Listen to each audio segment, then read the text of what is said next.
What's going on, YouTube? This is Ricky J. Welcome to this EA Sports UFC 5 update. I'm just chilling at work right now on my break and thought, why not let you guys know this outstanding update that they threw at us here. So a new EA Sports UFC 5 update is now live, so it's available right away, man. PS5, Xbox, Series X, and S. So let's get into the patch notes.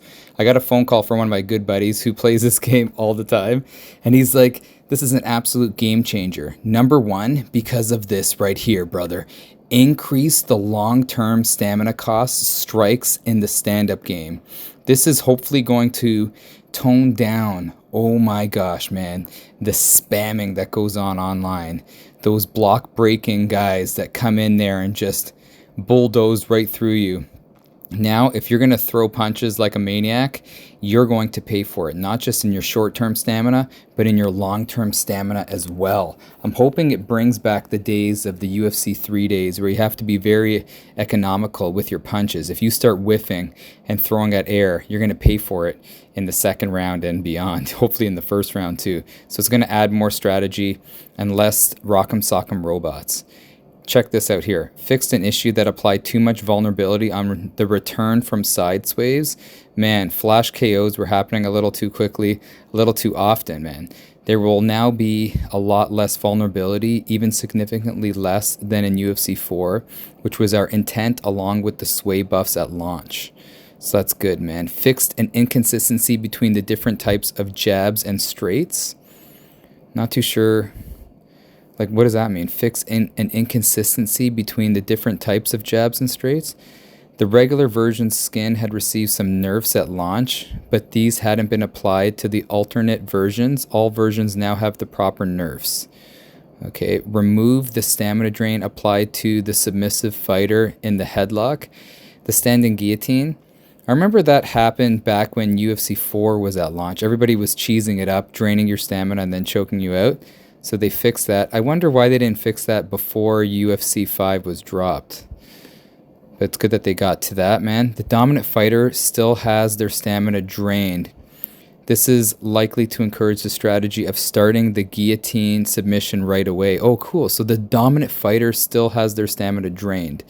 Okay, unless you're close enough to the cage to quickly walk up to it, as starting the submission by reaching the cage results in a slightly stronger entry. So it's giving you more of a realistic simulation-based kind of experience in that moment. It's not going to be, drain the stamina and go for the choke, man. That's good. That is good. Let me just see this again. Yeah, I'm just reading it again to myself.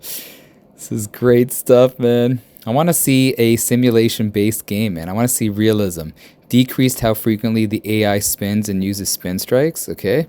That'll be good for my career mode. Fixed an issue that caused the lead hook to rear leg kick combo to be too slow. Lead hooked. Okay, so now it's going to be faster. The combo should now have a reasonable speed. I got to start using that combo. Reduce the range of major lunging punches. I felt like it was like flash that was coming on the screen, man. So it's good that they nerfed that. All four of these major lunging punches now have less range. Jab, straight, lead hook, and rear hook. These used to have the same range as when you performed them sprinting, but from a major lunge. Such range looked exaggerated and made the moves look way too fast. I know, sometimes I would play and I'm like, how did I get hit by that? It's like so fast. They should now behave in a much more authentic manner. The sprinting version of these strikes was not nerfed. The sprinting version, okay, okay. So I gotta go home and try it out to see it, but preventing the flying knee from the submissive fighter and kick catches to be used when the attacker is throwing certain strikes, okay. Preventing the flying knee from the submissive fighter and kick catches to be used when the attacker is throwing certain strikes. Okay. Yeah, I got to see that in action. It was possible to throw the flying knee in situations that didn't make sense, which led to some janky and unfair interactions. The submissive fighter can no longer throw a flying knee when it doesn't make sense, most notably when the dominant fighter is kicking and already letting go of the submissive leg. Okay, good. So yeah, so you won't see a weird, like they said, janky animation when you're not supposed to throw, when it's not realistic to throw that flying knee. So that is great stuff, man. That is so cool to hear, so cool to see. Now I can't wait to try it out when I get home. But let me know your thoughts if you've already tried it out. Is it making the game slow down a little bit? Because my whole theory is that UFC 5 just needs to slow down a little bit, not be so fast paced, and be more of a strategic battle. Because that's what it is, man. When you're in a real fight, you gotta you gotta outthink your opponent. That's how fighting is. You gotta outthink your opponent, especially at this level, you know?